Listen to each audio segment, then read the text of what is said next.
So hi, everybody. This is Bonnie Dillabo, and I'm here with Rebecca Monet for our Spot On Chat. And hi, Rebecca. Hi, Bonnie. It's good to be here. Oh, it is so good to be here. And this week, we're taking on the 5th stage of growth for a franchise company. And I have to tell you, this has been fascinating, the journey that we've been taking over the last 5 podcasts that we've done, this being number 6 in our series, and learning the kind of nitty-gritty stuff about franchises and how they work and how they grow and how they change over time has just been fascinating to me, and I've so much enjoyed everything that you've been teaching us so far. Today we're talking about the 5th stage of growth, the hybrid stage. Now, when I say hybrid, I think of one of those cars that's part electricity and part gasoline. Are we talking about something similar here? We certainly are. Yes, it's a little of this and a little of that. We talked about the first 4 stages of growth. The first stage was what we call the entrepreneurial stage, which is an early franchise company that's focus is on product and service. The second stage is what we call the partnership, where the franchisor is working in conjunction with the franchisee, and they're starting to get best practices in place and looking for ways to create replicable systems. The stage 3 is we are now replicable. In fact, we're calling ourselves the plug-and-play system.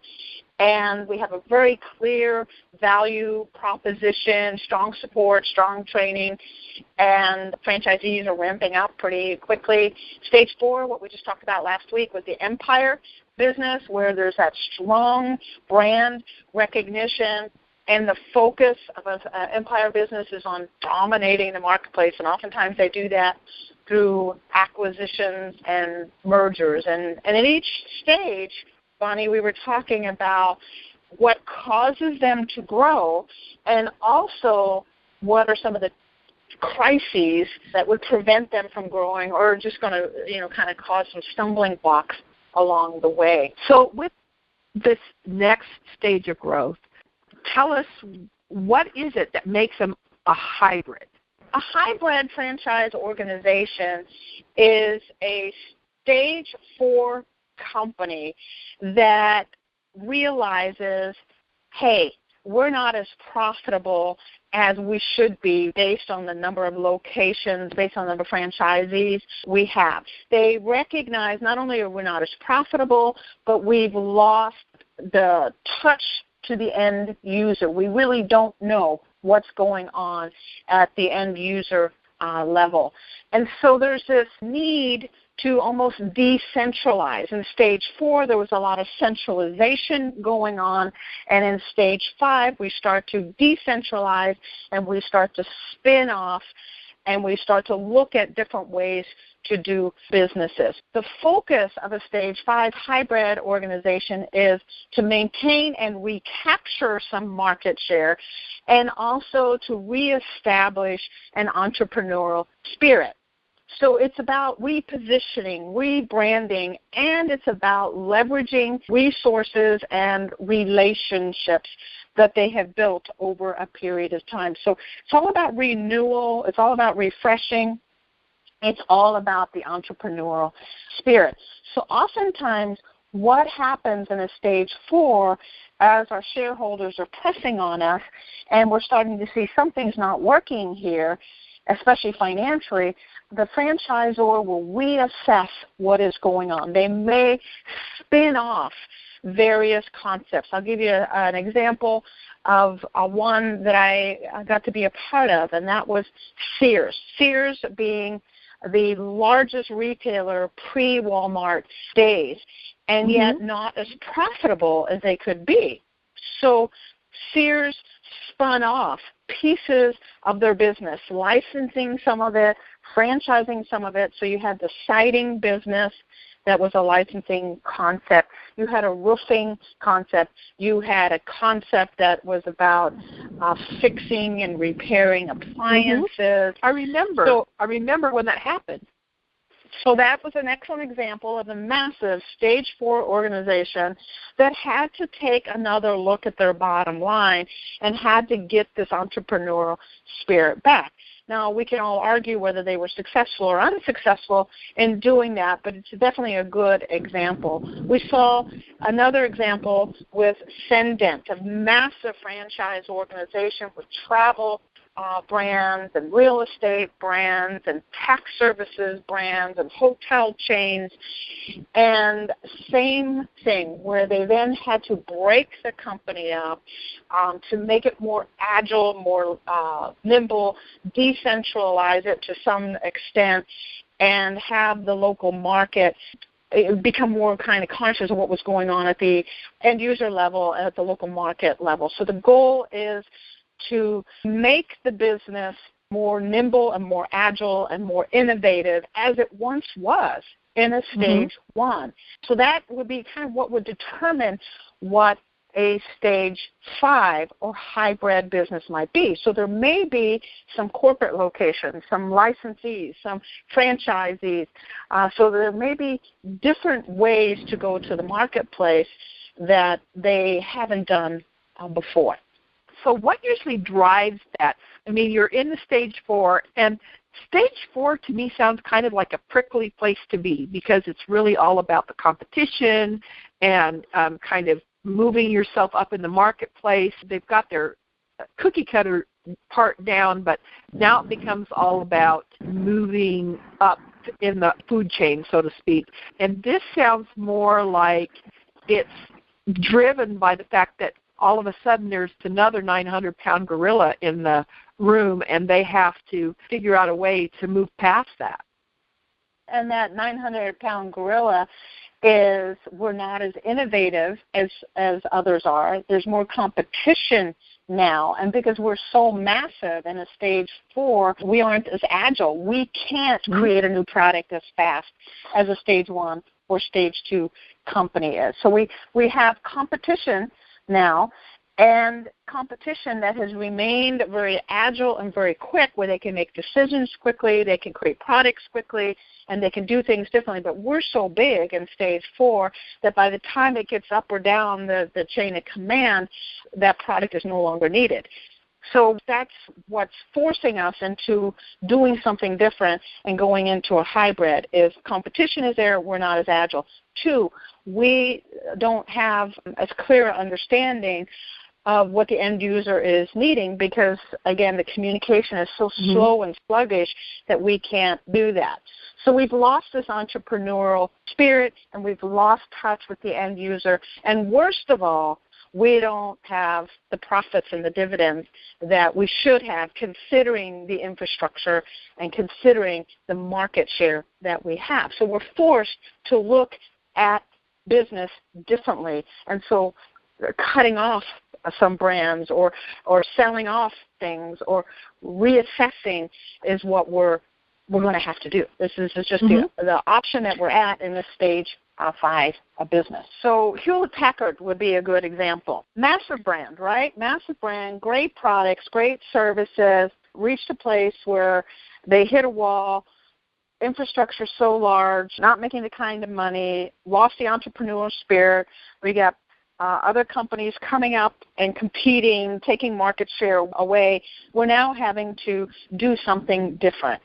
So Hewlett-Packard created a printing concept that is entrepreneurial. So what happened, you see this in South Africa, you see it in the Middle East, you see it through Europe, these Hewlett-Packard concepts. They are franchisees where they're taking the printing idea, digital printing, etc., but they're giving it a brand, the Hewlett-Packard brand, but it is an entrepreneur that is running that business. It's not corporate that's running that business. It's the entrepreneur who knows the businesses in the 25-mile radius that he owns. He knows all the owners, and he knows how to work with them. So it's bringing this entrepreneurial spirit back, this renewal, this refreshing, where we now can put our finger on the pulse of the market. Because when we were a massive organization, we didn't know what those end users needed. The franchisee was being treated as a technician, not as a business owner. So we got to get that local owner to start to think like a business owner again, and we do that by decentralizing and putting the power back into the hands of the franchisee, which is where it was in stage 1, stage 2, and stage 3. We lost it in stage 4. We're trying to get it back. And the way we do that in stage 5 is by creating partnerships with distributors, dealers, franchisors, suppliers in that marketplace. And Hewlett-Packard is a good example, having done it successfully on several continents, of how they were able to do this. These were relationships they already had in stage 4, but they now have converted them into different types of relationships, in this case, a franchise type of relationship. What are the advantages of a franchisee coming into a hybrid system? Obviously, lots of benefits to the franchisee in a stage 5 franchise system, one of which, of course, is oftentimes the brand is indeed already recognizable. So it's not like this is something brand new. It's just how it's going to market is new. We see this with some large franchisors who have several different brands that they then spin off a second or third or fourth or fifth brand. So the brand itself is recognizable, like Driven brands or Fendent or Morin brands. All of those are recognizable brands, but maybe we're spinning off something. The benefit to the franchisee is the brand awareness is there, but the entrepreneurial piece has come back. I'm no longer a technician. I am a true business owner, a true hunter, a true franchisee. So this entrepreneurial piece comes back. In fact, I call it intrapreneurial because there's this interdependency between the franchisor and the franchisee. So one of the biggest ways to distinguish between a stage 5 and a stage 1, because they have some similarities, a stage 5, it is truly intrapreneurial, meaning there's an intradependency, versus entrepreneurial, which means I'm on my own out there. Right. So in stage 5, I'm not on my own. This brand has money, it's got recognition, it's got systems, it's got defined products, but I, as an entrepreneur, get to have some say out in the marketplace. So it's the kind of the best of stage 1 and stage 3 or 4 combined into this stage 5. So that's one of the benefits. Obviously, along with this being technically a stage 4 that's evolved and becoming more nimble, we have well-defined products and services, but the systems are flexible. The franchisee gets to have some say. The rules aren't as tight as they were in stage 4. And, of course, because it's a larger organization, I can, as a franchisee, leverage the resources of that franchisor that a stage 1 or stage 2 company wouldn't have. So I have a lot of the benefits of being a stage 1 franchisee without all the risks involved or all the responsibilities involved of a stage 1. I was really getting uncomfortable in the whole Empire one we were talking about because the Empire stage sounded so robotic to me. The hybrid sounds like a really vibrant model. It is. It's a very vibrant model. And again, we have to remember where you fit and where I fit may not be where our prospective franchisee fits. That's why it's so important to know who they are. For you, stage 5 sounds a lot more fun than stage 4. For others, they go, oh, shoot, that scares me. I want to be in a stage 4.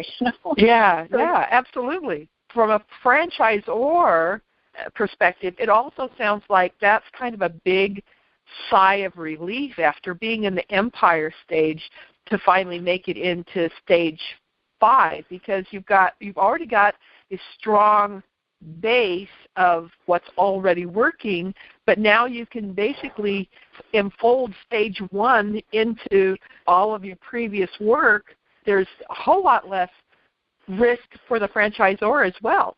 Unless you are in upper management And you are good at perpetuating the system, because this is a time when many upper management people lose their jobs, who don't have this entrepreneurial spirit, who don't like this idea of renewing, reinventing, coming up with something new and different, that do enjoy doing the same thing again and again. So unless you're an employee at the franchise company that's massive, that enjoys stage 4, then yes, it's very exciting for a franchisor to go through this. And you're right, many do sigh a sigh of relief, saying, okay, now we have another plan to do this. So there's obviously some challenges and some benefits to the franchisor. The challenges that our franchisors are going to encounter is all these changes.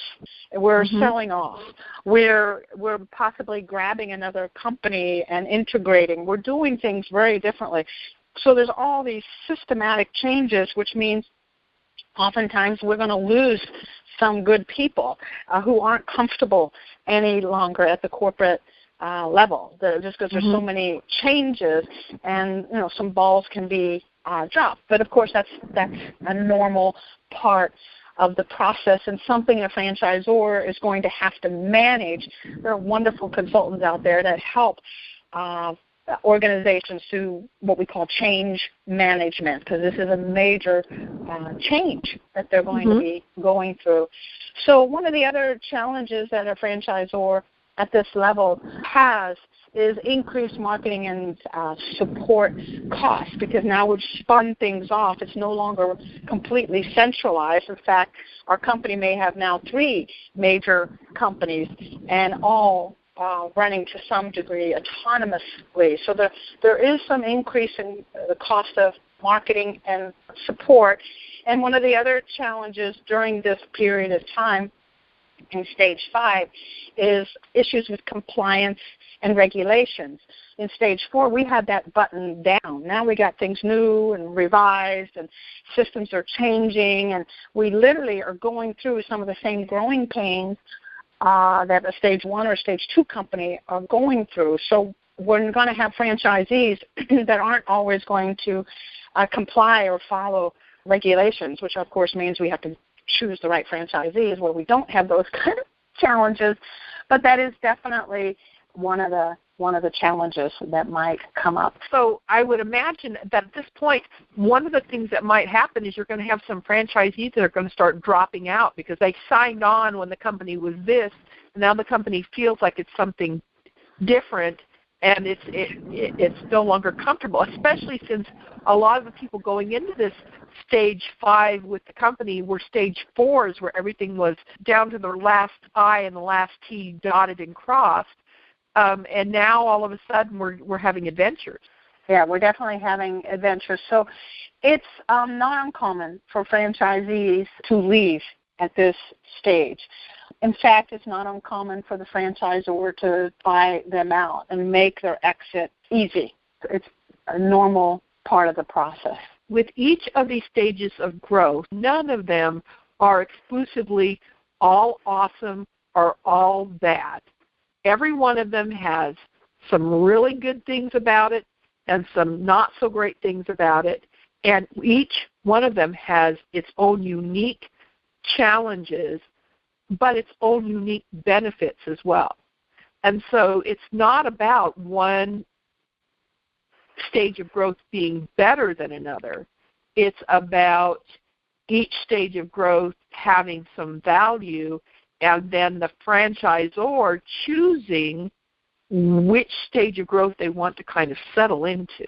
If they're conscious of it. Most of them aren't even conscious of it. Hopefully they are, and they make a conscious decision. Obviously, as you stated, there are challenges and there are wonderful benefits at each of these stages. Most important for us is that a franchisee can move in tandem with where the franchisor is going. Because we want long-term relationships with these franchisees. The cost of recruiting them, supporting them, training them is very high. So we need to know what stage of growth as a franchisor we are in and be cognizant of attracting the right franchisee that shares that stage of growth. Core competencies are compatible. The culture that they fit in is compatible to our culture. So we're always looking for compatibility. And then longevity, too, that we know as franchisors, just by default, we're going to grow. We're by inertia, we're going to grow, and we're going to move into the next stage of growth. So can this franchisee evolve with us?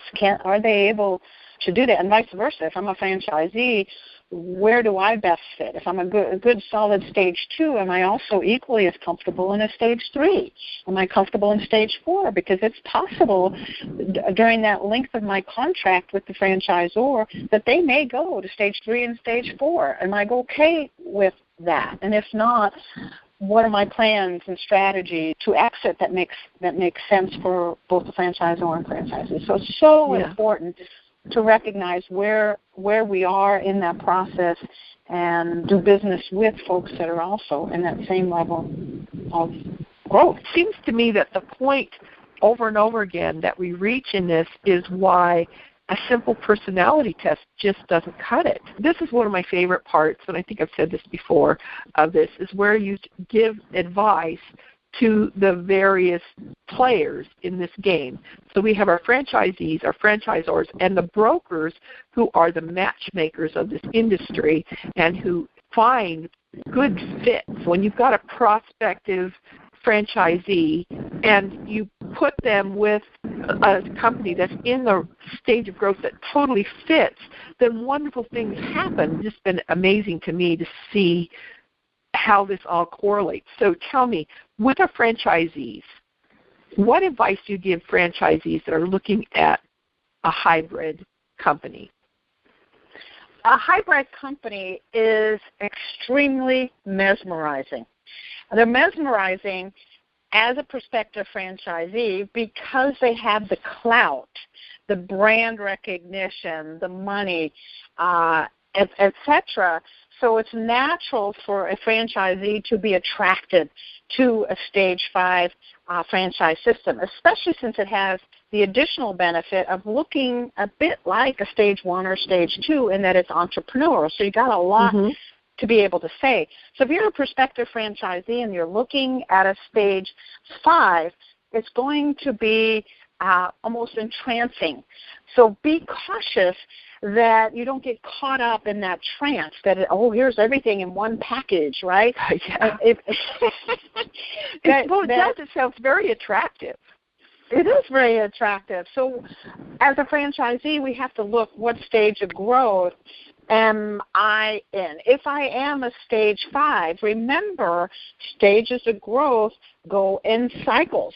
So if you are choosing a franchise concept that's in Stage 5, and it's going to look like pretty soon a Stage 1, which means it's going to be crazy dynamic and lots of changes. So make sure you're comfortable with those kinds of changes and how dynamic it's going to be and how the rules are going to change on the fly. And if you're someone that's comfortable with that, then a Stage 5 company, of course, is going to be an excellent fit. Also, and this is key for both the franchisor and the franchisee, Stage 5, the way a Stage 5 company grows is through collaboration. This is key, collaboration. So if a franchisee needs to ask themselves, am I a collaborator? Do I bring as much to the table as a franchisor brings to the table? What is it that I can offer in terms of collaborating? Do I have a market that they've never gone into? Do I have an idea? Do I have some talent that the franchisor doesn't have? Because what the franchisor is looking for and to continue to grow is to think in terms of collaboration, which is why when we talked a little earlier, they're frequently partnering with folks that are already business owners or business-minded individuals. So sometimes vendors, suppliers that they've had in the past that they're going to collaborate with. So those are the two kind of most important things I think that we want to let our franchisees know when they're looking at Stage 5. What about our franchisors as they're going into this wonderful, adventurous stage of their business, going back to the roots, so to speak, of how they started out? What kind of advice can you give them in this particular stage? This is going to depend on where in stage 5 they are. If they are solid stage 5 or 5.5 or 5.7, it's different.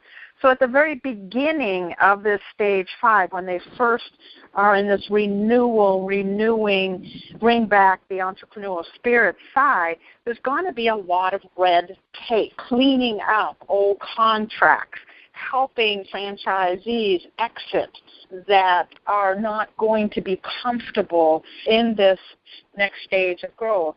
Corporate employees that have been there 30 years that are absolutely not going to be a good fit, something this crazy and this dynamic. So there's going to be a lot of red tape and things that have to be cleaned up and considered in this change process. So that's going to be the biggest concern that they're going to have, is dotting the I's, crossing the T's, so they can effectively move in that and not have players that are actually going to drag them back into stage 4.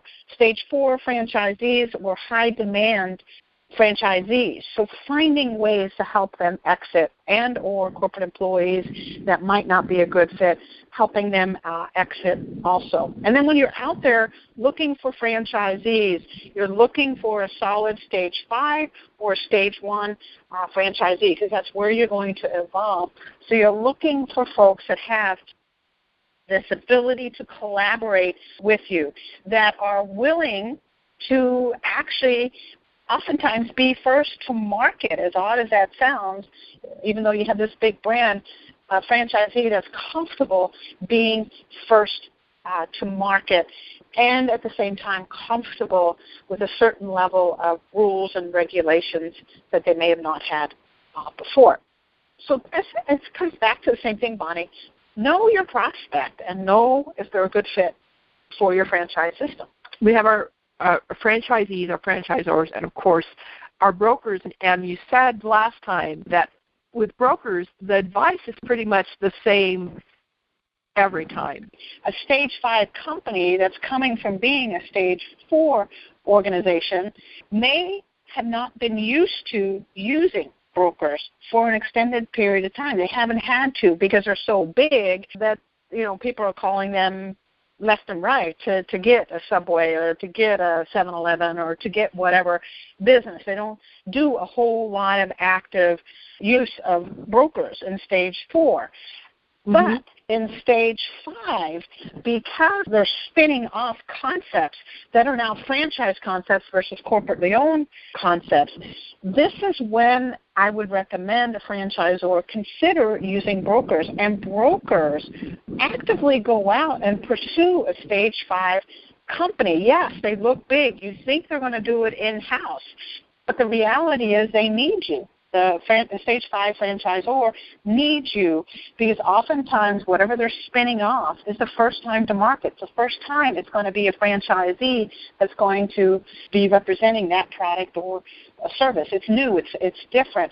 So don't be afraid as a broker to approach a stage 5 company and say, I can represent you in this local marketplace. I can find you franchisees. So that, I think, is something that our brokers oftentimes miss.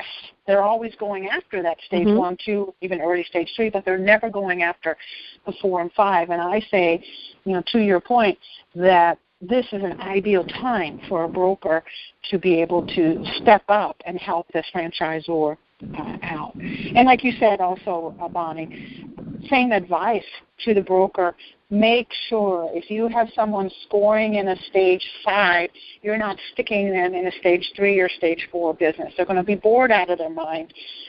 They're just not going to be comfortable in that. So, but because franchise brokers frequently are not going after stage 5 companies, hybrid companies, they frequently do not have, and I've done this 20 years with brokers, they don't even have stage 5 hybrid inventory to sell. So all of a sudden you got a franchisee at your door with some money ready to go in business who scores a stage 5, and you don't have any inventory, to sell them. So go out, find some stage 5 hybrid inventory for those stage 5 franchisees when they come knocking. That requires some education on the broker's part to be able to clearly identify a stage 5 company in order to be able to recognize, oh, look, there's a stage 5 over there. I should go check it out. Right. Exactly. Yeah. It's basically part of their role as brokers is to stay abreast of what's new, what's different, what's coming up, what's going out. So you're right. They have to constantly educate themselves and be on top of things long before the franchisee's ready. You can't sell out of an empty wagon, right? Exactly. So, okay. We've covered now at this point all of the stages of growth that a company can go through. One of the things we mentioned early on in one of our earlier podcasts was about this white paper that Zoracle is doing. It gets into the real nitty-gritty details of real case studies of what's actually happening in the industry out there. So what would you say about talking about the white paper next time? I love it. In fact, it'd probably end up being several conversations, Bonnie. We looked at numerous franchisors, and we assessed over 500 top-performing franchisees in about 40 different franchise concepts, everything from stage 1 to stage 5 companies. It's an ongoing research project, but I would love to talk about some of the results and some patterns and trends that we're seeing, and maybe we can correlate it back to the stages of growth. I love being able to apply what we've learned to new things. That's great. So we'll see everybody next week when we're going to talk about the white paper, and y'all are going to love this. It's awesome. All right.